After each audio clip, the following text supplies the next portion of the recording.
अपना ख्याल तुम रखना।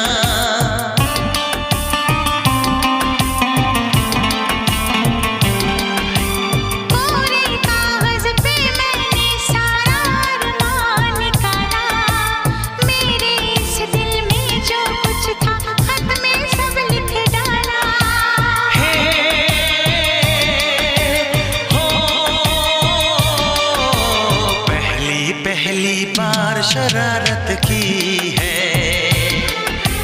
पहली बार शरारत